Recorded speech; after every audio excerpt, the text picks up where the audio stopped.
فأعوذ بالله من الشيطان الرجيم بسم الله الرحمن الرحيم فمن كان منكم مريضا أو على سفر فعدة من أيام أخر صدق الله العظيم. Hurmatly talabalar, hurmatly cemaat. Bugünkü sabagыбыз inşallah orozonun qaza orozo, kafarat orozo, orozonun fidyası деген emne ушулар менен болот inşallah. Буга чейинки сабактарда биз орозонун фарыздары, орозонун кайсы амалдар бузат, кайсылар бузбайт, кантип кармаш керек, кантип саарлык кылыш керек, ушуларды айтканбыз, баяндаганбыз. Бүгүнкү сабагыбыз орозонун казасы, орозонун кафарасы, орозонун фидиясы жөнүндө. Орозо Аллах Субханаху ва Таала фарыз кылган 5 фарздын бири. Буну tutulmasang başka yolu yok. Farz Allah Teala millet tutulgan, anı tutuşun gerek, tutalbasan kazasını veresin, kazasını beri albasan fidye veresin.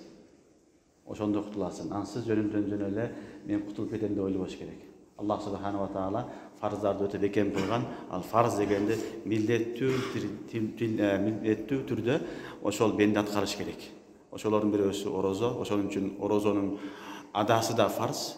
Karmaşlık, karmay almak alsan kaza kılışlık aldağı farz.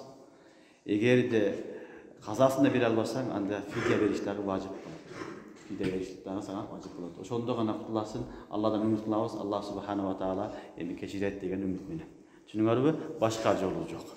Biz buga çeyinki ada orozonun türleri, alanların hükümlerini bayandaganbız. Bugünkü sabagыбыз kaza siyam, orozonun kazası.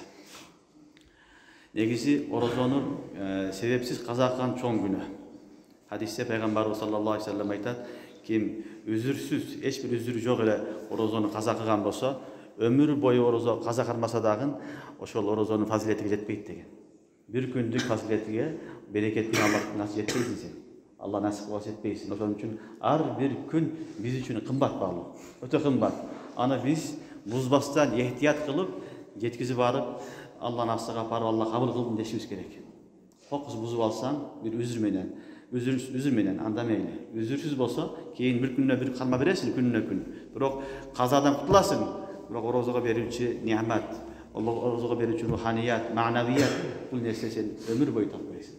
Oşonuň üçin orozonu mümkün boluşunça kaza kılbaganga eптеп жетип карбаганга hareket kılış gerek. Orozo çoğun ibadat. Anan balдар ibadattарынын içindeki orozo bu öte jеңил orozo. İbadat bu orozo jеңил. Orozoda eçteke kılbaysın. Bu tarkul akıl, tarkul şurub, tarkul cima.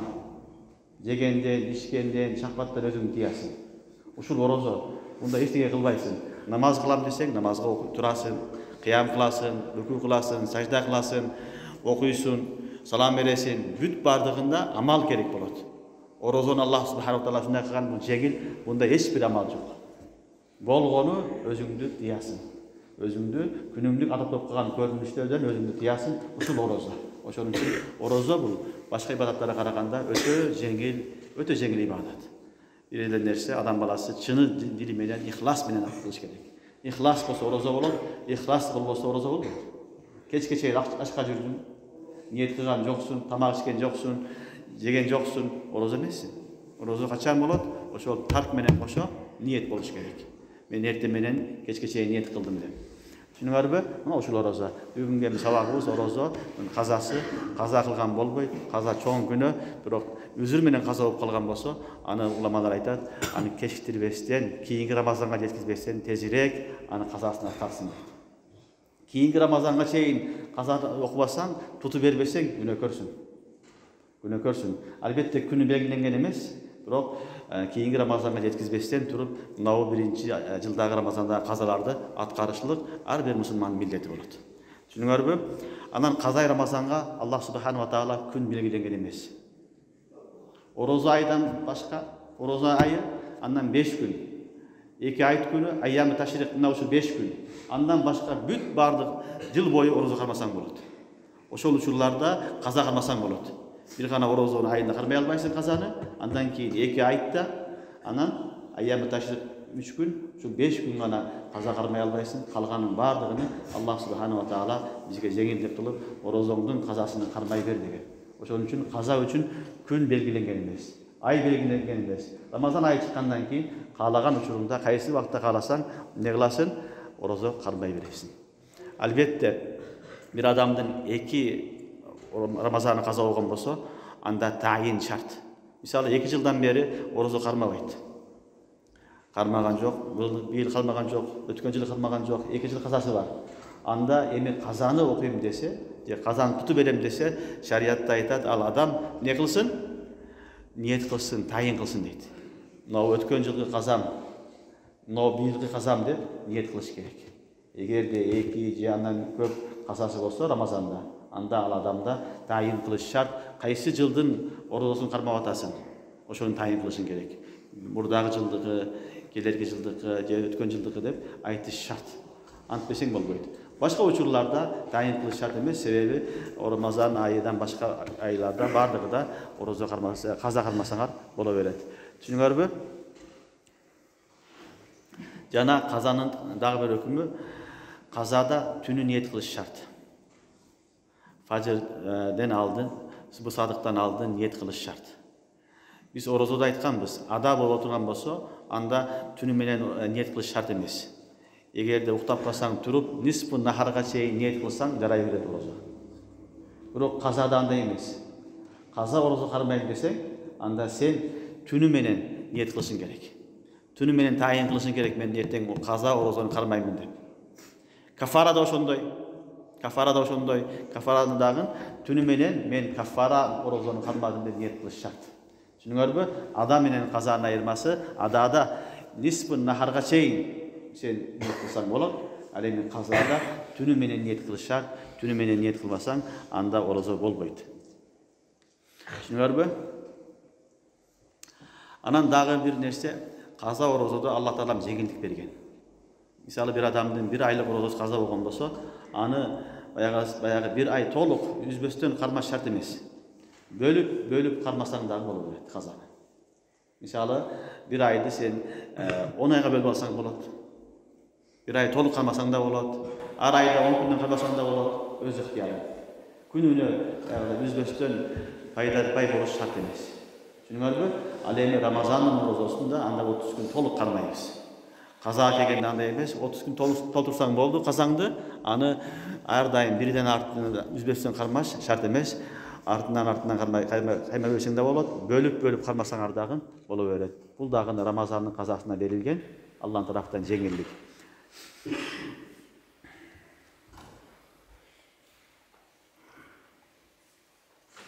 Эми бир адам орозо кармаган жок, кийинки орозо келип калды.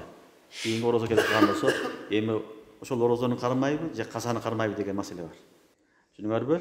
Орозону кармаган жок, кийинки орозо келип калган болсо, сен биринчи фарз ада орозону кармайсың. Фарзыңды карма бересиң, фарз бүткөндөн кийин анан өткөн жылкы казаны кармайсың. Түшүнүңөрбү? Мен быйылкы казаны кармап алайын, андан кийин мунун казасын кармайм деген туура эмес. Көрүнүш андай болушу мүмкүн эмес. Сен быйыл не кыласың? Өткөн жылгы эмес, быйылкы жаңы фарз болгон орозону кармайсың, өткөн жылдыкыны орозо чыккандан кийин карма бересиң. Түшүнүңөрбү? Бул маселелер бардыгы бул неге тиешелүү? Казага тиешелүү балдар. Түшүнүп атасыңарбы?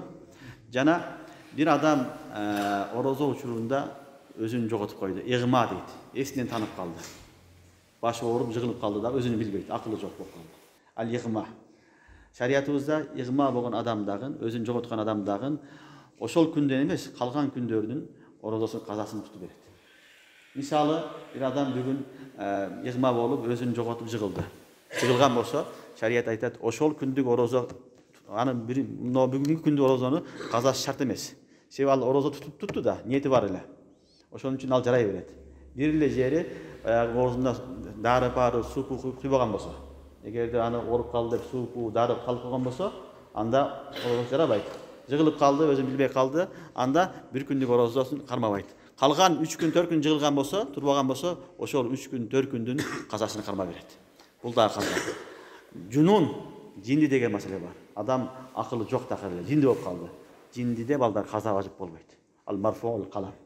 Түшүнүңөрбү? Орозону толук өзүн жоготкон болсо, жинди болгон болсо, 1 ай толук болсо, шарият айтат марфуул калам, ага мукаллаф эмес, ал адамдан орозо сакыт дейт.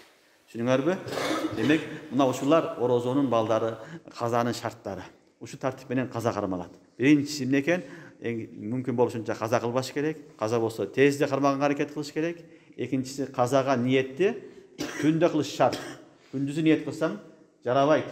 Түшүнүңөрбү? Үчүнчүсү эмне экен? Анын пайдарпай болуш шарт эмес. Үзүп кармасаң дагы боло берет. Түшүнүп атасыңарбы? Анан экинчи башка Рамазан келип калган болсо, анда экинчи Рамазанды орозосун кармап туруп, андан кийин казага өтүш керек. Бул каза. Ада кыла албаган болсо, казаны кантип тутат? Каза тутуштун орозонун жол жобосу. Буга түшүнүңөрбү? Андан кийин дагы бир маселе бар. Бул маселеде дагы силерге керектүү. Кайсыл учурларда оозду ачып алса болот деген маселе бар. Үзүрлөр ушул учурларда оозду ачып алса болот. Маяжузу бихил ифтар саум. Кайсы учурларда оозду ачып алса болот дейт. Бир адам балдар эртең менен жакшы эле абалда туруп, орозо кармады. Түшүнүңөрбү? Орозо кармап туруп, кокус эле ооруп калды. Катуу ооруп калды. Дары ичпесе, доктого барбаса, чайпай ичпесе, не болот? Оорусу күчөйүп кетет, же болбосо өлүп калыш коркунучу бар. Мына ушундай учурда шариятыбыз жеңилдик берген. Шарият жеңилдик берген дагы муну өзүр деп айтылат. Бул адам мазур болуп калды. Эми орозосун ачса болот дейт. Түшүнүңөрбү? Бул жөн эле орозону ачканы жок. Бул ошо үзүр себеп менен ачты. Жакшылап ниет кылды, Рамазанды кармады, пешинге келгенде баягы адам не болду? Ооруп калды. Ал оору халакун нафс, өзүнүн өлүп калыш коркунучу турат, же болбосо оорудун күчөйүп кетиши, оорудун узайып кетиш коркунучу турат. Анда оозун ачып алса болот. Ошондой эле бир адам не болду? Орозо кармады, өтө каттуу чаңкап калды. Каттуу чаңкады, күн ысык, суу ичпесе өлүмдүн алдында турат. Өлүп калыш коркунучта турат. Же болбосо бир адам орозо кармап өтө каттуу ачка, тамак жебесе өлүп калыш коркунучу турат. Мына ушул учурларда шариятыбызда ал адамга оозун ачса болот дейт. Оозун ачса болот, ал адамдар кафара бербейт. Күнүнө күн карма берет. Ачкан күнүнө канча күн болсо, ошо күндүн казасын гана карма берет, кафара бербейт. Түшүнүңөрбү?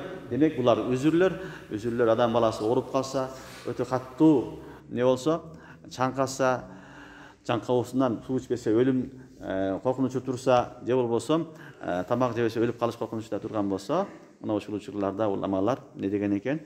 Ага уруксат берген. Ошондой эле бир адам аялдын боюнда бар аял эмне кылды? Орозо кармады. Кармагандан кийин өзүнөн корко баштады. Өзүнөн, ичиндеги баласынан, шариятыбыз буга дагы уруксат берет эми. Өзүнүн ден соолугуна байланыштуу, баланын ден соолугуна байланыштуу эмне кылса болот? Оозун ачса болот. Ошондой эле же болбосо мурзия, сүт эмизет. Орозо кармады жакшы эле, бирок түшкө барганда сүт чыкпай калды. Баласы башка тамак жебейт. Энесинен башканы эмбейт. Жебесе тамак, энеге сүт кебейт. Мындай учурларда шарият үзүр дейт дагы. Бул хамилага дагы, мурзияга дагы эми сен эмне кылсаң болот? Орозоңду ачсаң болот дейт. Бул учурда дагы бул аял кийин күнүнө күн каза карма берет. Буга кафара важип эмес. Түшүнүңөрбү? Албетте орозодо балдар атайлап аягында кыйын иштерди кылган болбойт. Оозум ачып алышым керек, орозону ачып алайын деп атайлап кыйын ишти кылып, анан чаңкап калдым, курсагым ачып кетти, чыдабай өлүп калыш коркунучта турам деген болбойт. Адам мүмкүн болушунча орозодо жеңил иштерди кылыш керек. Пайгамбарыбыз саллаллаху алейхи вассалам айткан, орозо айы келгенде өзүңөрдүн кол астыңардагы адамдардын ишини жеңилдеткиле деген. Кызматчыңарды, башкалардын иштерин жеңилдеткиле деген. Эмне үчүн? Ошол алар дагы орозону кыйналбастан кармаш үчүн ушундай деген. Ошон үчүн атайлап ысык ишке барбаш керек. Мисалы бир адам тандырда нан жабат, анан нан жапкан себептүү оозун ачып алам десе болбойт. Түшүнүңөрбү? Сен ошону тартипке салышың керек. Түн жап, же эртең менен салкында жап, ошондой тартип менен өзүңдүн ишиңди жылдыр дагы мүмкүн болушунча орозодо өзүңдү кыйнабай калмаганга аракет кылыш керек. Албетте кандайдыр бир себеп менен үзүр болуп калса, шариятыбызда үзүр себептүү эмне кылса болот? Орозону ачса уруксат берет. Буга түшүнүңөрбү? Андан кийин орозо кармабай калса дагы уруксат берген учурлар болот. Азыркы айткан учурлар балдар бул орозо тутуп туруп ачып алса уруксат берилет. Түшүнүңөрбү? үзүрүлөсөт. Кээ бир учурларда орозо кармабаганга дагы уруксат берген учурлар болот. Анын бирөөсү кеселдик. Bir adam ооруп калды, кесел болуп калды. Айгычтын түрү жок балдар. Көзү көрүнбөйт. Айга турган эме сүрөт көрүнбөйт. Же болсо айга турган болсо дагы көп вакыттан кийин айыгат. Мындай учурда шариятыбыз бул адам оорукчан экен деп туруп, ага орозо кармабай эле кой деп жеңилдик берет. Түшүнүңөрбү? Орозо кармабай койгонго шариятыбыз жеңилдик берет. Качан орозо оорудан өлүмдүн коркунучу болсо, же болсо оорунун күчөйүп кетиши, оорудун узайып кетишинин коркунучу болсо, анда шариятта орозо кармабай койсоң болот деп ижаза уруксат берет. Албетте бул жерде балдар бир мусулман таап айтыш керек. Мусулман таабыттын айтышы шарт. Сен орозо кармаба, сенин орозо кармаган болбойт, ден соолугуңа зыян деп мусулман таап доктор айтса, ошондо ачылат. Эгер кафир айтса, же фасык адам айтса, дин менен иши жок адам айтса, анын айтканы эске алынбайт. Түшүнүңөрбү? Алар болбор нерсеге дагы, кичинекей нерсеге дагы орозо кармаба деп сени тыйып кое берет. Ал эми чыныгы бир мусулман таап доктор айтса, жок сага болбойт, чын эле болбойт, ден соолугуңа зыян десе, анда ошонун сөзүн эске алат дагы, шариятыбыз мейли, сен оозуңду ача бер, кийин казасын карма бересиң деп өкүм кылат. Түшүнүңөрбү? Же болбосо балдар, экинчи сүрөтү таап айткан жок, өзүн өзү билет адам баласы, тажрыйбасы негизинде аламаттар, белгилер менен ошол орозо кармасам мен өлүп калышым коркунучу турат, же болсо оорум күчөйүп кетиши коркунучу турат деп өзүнө өзү ишенсе, өзүнө өзү дагы баягыдай билсе, ал учурда дагы боло берет. Жөн эле күмөн менен же вахым менен мен ооруп калам, же ооруп калат окшоймун, орозо кармасам кыйналып калат окшоймун десе, аны менен орозо кармага таштап койгонго уруксат берилбейт. Түшүнүңөрбү? Зан болуш керек, зан галип болуш керек. Күмөн көбүрөөк болуш керек. Же табиб хазик, мусулман таап айтыш керек, сага орозо зыян деп. Мына ушул эки сүрөттө ал адам орозону тутпай койгонго шариятыбыз уруксат берет. Түшүнүңөрбү?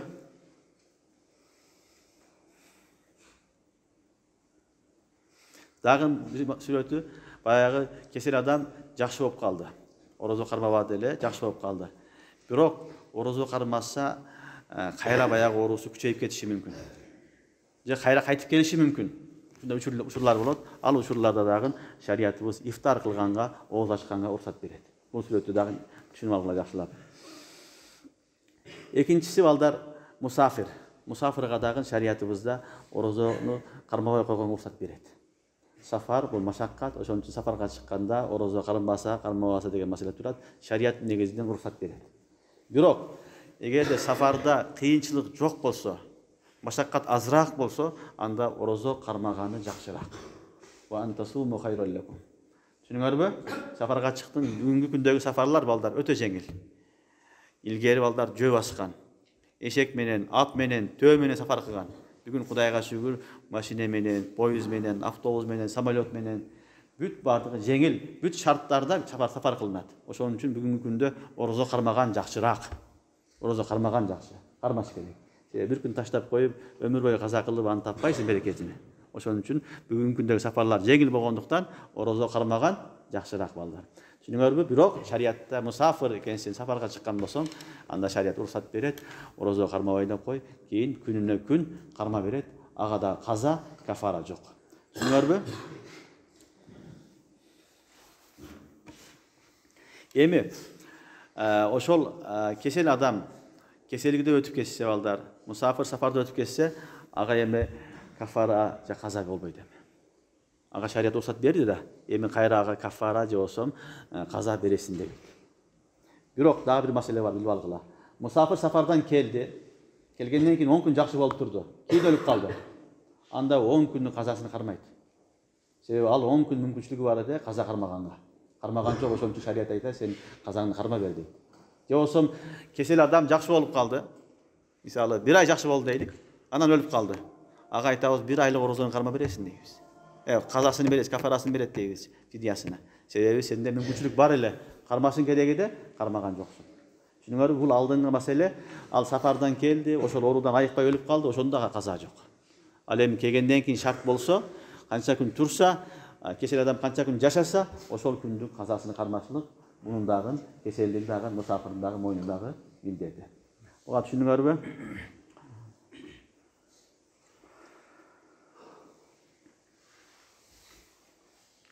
Ошондой эле мусафир адам бир жерге барып 15 күндөн көп турам десе, ал мукимге айланат. Мукимдин өкүмүндө болот, ага эми ифтар кылганга, оозун ачканга уруксат берилбейт. Ал адам кадимкидей эле башка адамдар сыяктуу орозо кармайт. Түшүндүңөрбү? Аны таштап койгонго уруксат берилбейт.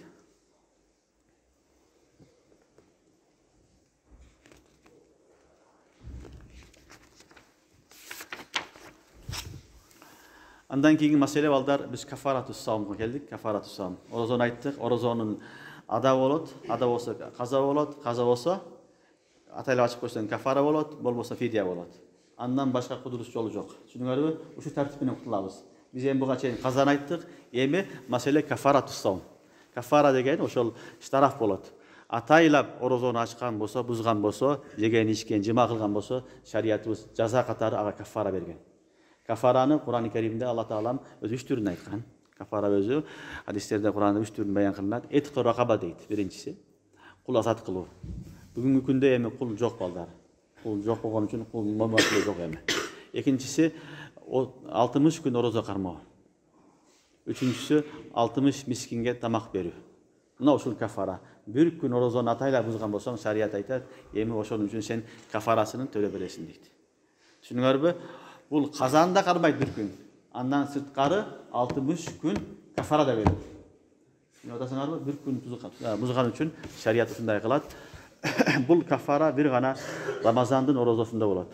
Рамазандын орозосун гана бузган болсо, ошого гана кафара болот. Башка орозолорго эч кайсы орозодо кафара жок. Казага да кафара жок. Казаны бузуп койсоң да кафара бербейсиң. Бир гана ада болгон, фарз болгон Рамазанды гана бузган болсоң, ошол сүрөттө гана кафара берилет. Эң биринчиси 60 күн орозо кармалат, үзбөстөн. Эгер буга кудурет жетпесе, 60 мискинге тамак берет. Орозодо үзбөстөн кармашлык шарт балдар. Тамакта шарт эмес. Түшүндүңөрбү? Ошон үчүн бир адам орозо кармады 30 күн. 30 күндөн кийин оозун ачып алды. Bir күн ачты. Кийин кайра каймайм десе, эми кайра жаңыдан баштайт. Кайра 60 күн кармайт.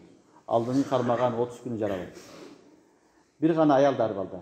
Аялдар үзүрү келип калган болсо, анда уланат. Мисалы бир аял 1 ай орозо кармады. 1 ай орозо кармады.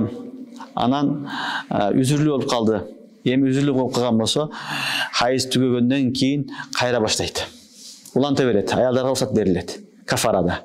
Бирок таза болгондон кийин 1 күн өткөзүп койду. Tutпастан. Кийин кармаса, эми алдыңы кармаган жарабайт.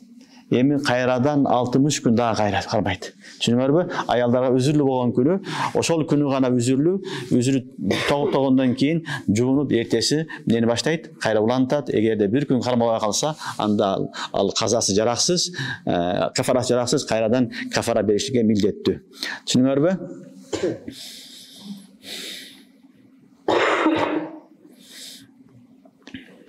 Ошондой эле бир адам кафара кармабаты, сафарга чыгып кетти. Сафар үзүрү деп ачып алды. Ал адамдын да өкүмү ошондой. Ал дагы кайрадан 60 күн кармайт, баягы туткан орозосу жараксыз, жарабайт. Түшүнүңөрбү? Эми ким 60 күн орозо кармай албаса, шариятыбыз анда 60 мискинге эрте менен кеч тамак берсин дейт. Ар бирине курсагын тойгозсун дейт. Курсагын тойгозо турган мыгдарда 60 адамга тамак беришлик бул милдеттүү. Бул экинчи сүрөтү. Орозо кармай албаса, анда 60 мискинге эмне кылат экен? Мискин деген кедей, муктаж адамга тамак бериш милдеттүү.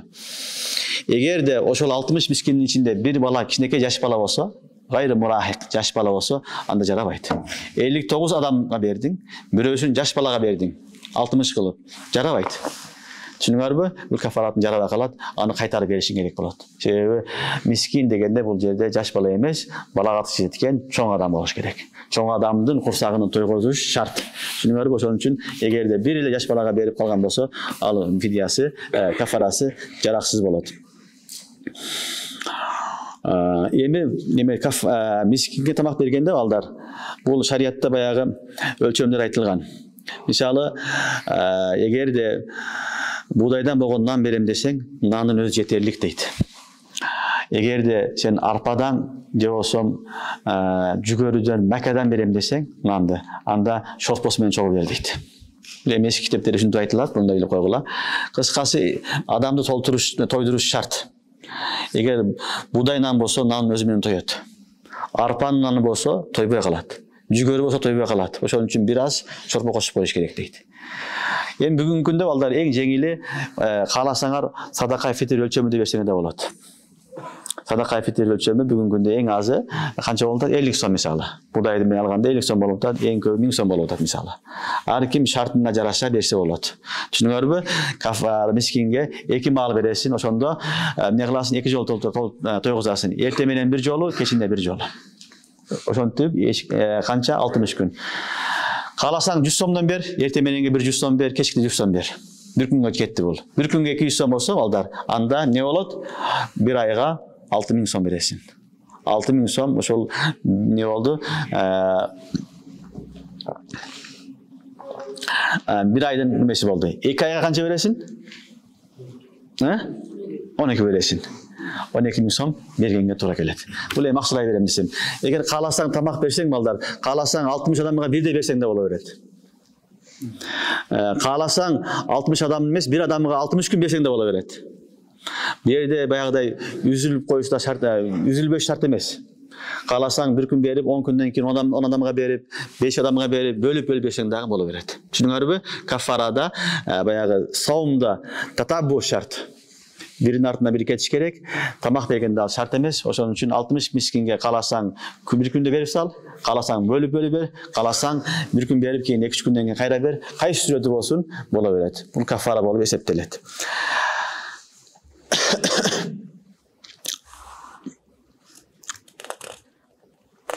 Кафарада балдар өзү эмес, башкаларга берип кой деп акил кылса дагы боло берет. Bir adam özü bir albasa, men kafaram бар эди, 60 miskinge тамак берип койгула деп, бирөө акчалай берсе, бул да жарай берет. Өзү бериш шарт эмес. Түшүнүңөрбү? Албетте дагы бир маселе бар экен. Bir эле мискинге bir күндө 60 мискиндин тамагын берип койсо, не болот десе, bir күндүк эле неме болот, кафара болот ал.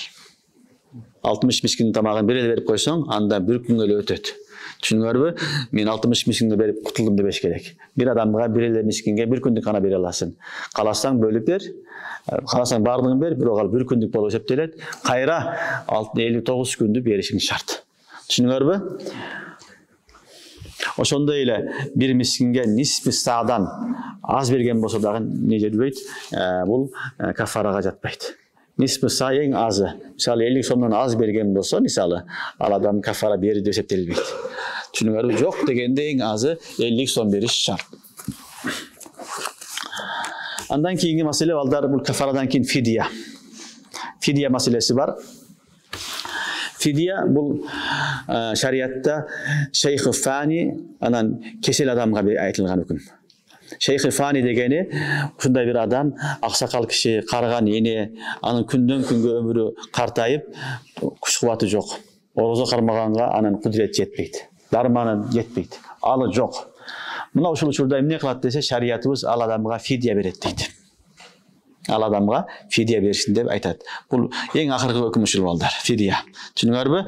Ада, каза, кафара, анан эмне экен? Фидия. Тартип ушу менен кетет. Эң акыркысы фидия. Фидияны берип анан кутуласың. Ансыз кутулбайсың. Себеби бул фарз. Орозо фарз. Түшүнүп атасыңарбы? Ошол шейх фани күндөн күнгө алсырап аткан болсо, кармай албаса, же болбосо бир адам орукчан, айыкпай турган кесел. Аны докторлор айткан, ар дайым дары ичип тур деген. Дары ичпесе болбойт. Түшүнүңөрбү? Мына ушундай оору болсо, Алла баары сактасын, анда шариятыбызда фидия берсин дейт. Ал адам орозо кармабаган үчүн эми фидия берет, мискинге фидия берет. Баягы эле мискин, баягы эле кедей адамга нисфи самин бур, самин тамыр, шаир башкалардан берет, баягы өлчөмдү кайра берет эми. Түшүнүңөрбү? 30 күндөн эмне кылат? Фидия бериш шарт болот эми. Эми аны өзү осуят кылат, балдарга айтат, балдары атасынын, апасынын ооруп аткан адамдын тарафынан фидиясын бериш керек болот. Бул дагы милдет. Бериш керек. Түшүнүп атасыңарбы?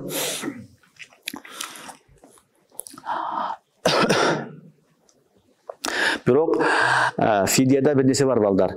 Кафарада нисфи саадан азы берсең, кафара жүрбөйт bir мискинге. fidyada nisfi sa'dan azdı bir sa'ny je nisfi sa'ny iki adamga bölüp berseň da fidya ýüre beret. Misaly fidya 50 so'm deylik. 50 so'm beriş gerek bir gününe.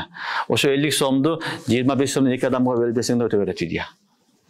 Kafarada nisap tolyk boluş şart. Düşünüňärmi? Bir adamga beriş gerek. Nisfi sa'dan az bolgan bolsa kafara jürbeýdi. Oşoň üçin bir adamdyn fidyasyny ölçep turup, any kalasaň bir adamga berseň bolat. Misaly 30 günde 3000 so'm boldy, 100 so'mdan.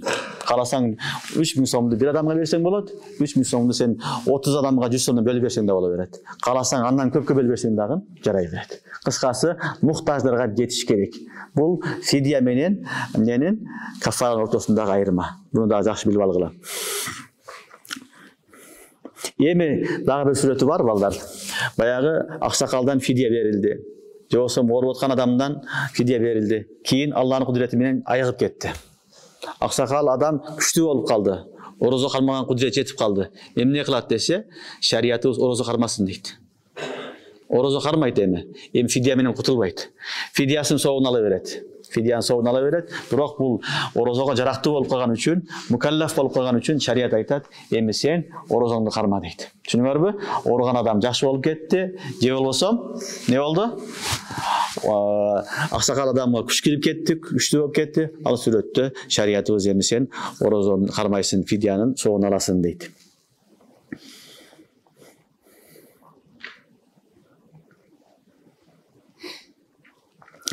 Je kaza kılat, je ada kılat. Düşünüňärmi? Fidyan soğun alat. Emi dagı bir masele balдар, fidyanın dagı bir türü var. Negezi fidya iki adamga berilet balдар. Üzürler köp. İmam Şamil rahmetullahi aleyh Fatava Şamil'de 9 üzür aytkan. Biroq oşo 9 üzürün içinden ekele üzürde balдар fidya berilet. Ökönün birösü oşul maraz, keseldik, ikincisi şeyh-i fani, ziyaf. Bir adam balдар orozo karmabay, orozunu kaza kıldı. Ömür ötüp ketip tutkan bolsa, anda al adamdagın emi baldarına osiyat kılışlık, keres kılışlık fidyany bul vacip. Düşünüňärmi? Yajib aleyh ayyusiya. Misaly bir adam ömür boyu orozo karmagan jok. Bolsa ahyrky jyldary orozo karmay albay kaldı. Karmasa bolot da karmaga koydu, üzür sebepli adamı sebepli menen jalkawlyk kılıp, emi al adamga fidyany berişlik vacip bolat. Fidyany kaza, fidyany ne kılat? Keres kılat balдар, osiyat kılat. Men biyilgi orozomdu karmay albay kaldym. Emi baldarym men orozomdu ne kılgıla? Fidyasyny bergile dep baldarga osiyat kılat. Osiyat kılgandan keyin şeriatybızda osiyatın hökümü var. Sülüske çeyin nafız bolat. Sülüs degeni oşol mayittin kalgan malının 3'ten 1'i. Düşünüňärmi? 3'ten 1'ige çeyin fidyasy nafız bolat. Andan aşyp geçse bayağı fidyasy. Anda baldary razı bolup berse bola beret. Razı bolbosa bolboýt. Demek orozom ne oldu? Fidyaga höküm kılıç gerek. Men karmay albay kaldym baldarym emi men artymdan orozonun fidyasyny berip koýgula dep aytışlyk mildet. Baldarıga oşol osiyatty atkaruu da mildet. Oşonda atası, enesi karıgan adam, tutalbagan adam orozonun milletinden kutkarılat baldar. Düşünüňärmi?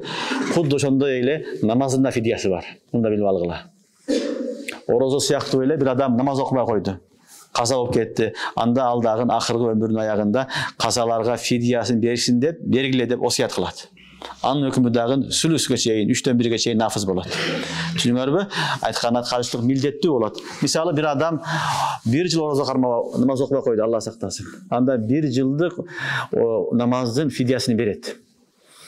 Bir namazın fidyası ballar 1 gündük orozo fitir siyaktı. Oşonda 5 vakit namaz, anan koşo ne bolat? Vitir vacip da var. Oşonda 1 gününe 6 namaz bolat. 1 gününe 6 namazdın fidyasyny beresin. 6 namazın fidyası jok degende balдар 10 kilogram buday bolat. Öldü degende 10 kilogram buday bolat balдар. Oşonça akça berişin gerek bolat. Egerde 50 so'mdan aşağı 300 so'm pul bolat misaly. Gününe berişin gerek. Bu şul mildet bul. Namazında fidyası var, orozonun da fidyası var. Ulamalar namazın fidyasyny oşul orozonun fidyasyna kıyas kılıp oşunu çıkar çıkan. Oşun üçün namaz taşlap koyu çoğun günü. таштап коюп эле кутулуп кетем дебеш керек. Намазын казасын аткарасың. Казасын окуй албай калсаң, анда осуят кыласың. Мен ушунча жылдык, ушунча айлык, ушунча күндүк намазым каза болгон эле, ушунун фидиясын берип койгула дейт. Уламалар айтат, фидияны бергенден кийин дагы биз иншалла Алладан үмүт кылабыз, Алла кабыл кылсын деп дейт. Ошо менен кутулат дебейт. Түшүнүңөрбү? Кутулабы, кутулбайбы ал Кудайдын иши, Аллахтын иши. Биз иншалла үмүт кылабыз. Колубуздан келген аракетти кылдык, казаны бердик, калганы калып кетти, калганы фидия менен берип атам. Аллахым менин орозомдун казасыны, намазымдын казасыны кабыл кыл деп үмүт гана кылабыз. Түшүнүңөрбү? Ушунчалык гана бул фидиянын орду бар балдар. Ал эми бүгүнкү күндө баягы хыйла кылгандар бар. Хыйла исқат деп көбүнчө өлүп калганда адам артынан кылышат. Бунун балдар көпчүлүгү шариаттын эрежелерине туура келбегенден нажайыз. Түшүнүңөрбү? Бул хыйлаты исқат көбүнчө бүгүнкү болуп аткан сүрөттөр нажайыз. Аны менен ал адам кутулбайт. Аны көбүнчө давра деп коет. Ош тараптарда, биз тараптарда давра дейт. Өлгөн адам даврасын түшүрөбүз дейт. Ал даврасын түшүрөбүз деген нерселердин көпчүлүгү шариаттын мыйзамдары бузулган үчүн ал давра эсептелбейт. Ал хыйла эсептелбейт. Анын орду ушул. Ал Рамазандын дагы, намаздын дагы казасын окуйт, аткарат, аткара албаса фидиясын берет. Фидияга беришлик милдеттүү. Осуят кылса, осуятты аткаруу балдарга милдет, важип. Ашып кетсе балдар өзүнүн тараптан бергени жакшыраак. Түшүнүңөрбү? Ансыз кутулбайт. Жөн эле намаз окубаган адамды хыйла кылып эле 2-3 имам же молда отуруп алып, анын намазыны же орозосун куткарып кое албайт. Андай нерсе жок балдар. Ошон үчүн же окууда кыласың, же каза кыласың, же фидияңды берип, анан кутуласың. Башка жолу жок. Түшүнүңөрбү? Демек намаздын фидиясы да орозо сыяктуу экен. 5 убак намаз витир менен кошо 6 намазга, бир күнүнө 6 намазга фидия беришлик милдеттүү болот.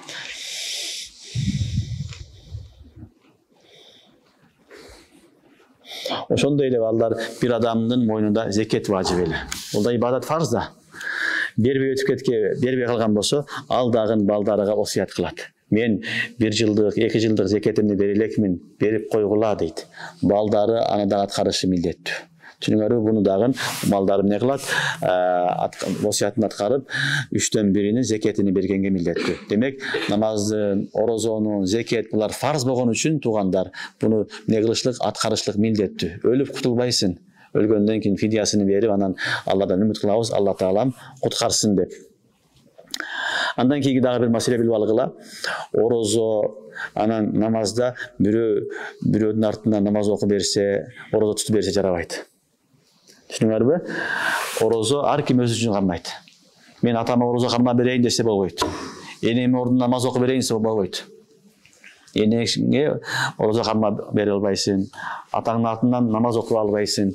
Түшүнүңөрбү? Казасын сен аткара албайсың. Албетте сен алардын фидиясын бере аласың.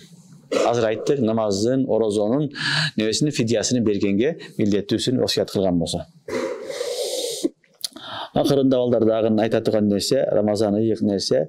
Хадисте пайгамбарыбыз саллаллаху алейхи вассалам айтат, ким Рамазан айында эч бир үзүрү жок орозону ачып салган болсо, өмүр бою орозо кармаса дагы Рамазандын берекеттерине жетпейт деген. Ошон үчүн Алла таалам ушул орозону туура кармаганга, кийинки орозолорду дагы туура кармаганга, адашпай, кафара важип кылбай, каза кылбай кармаганга мага дагы баарыбызга товфик берсин. Алла таалам шариатка амал кылганга товфик берсин. Рамазандын акыры келип калды иншалла. Эми Рамазанга бекем болгула. Рамазандын негизги максаты бул такыбалык.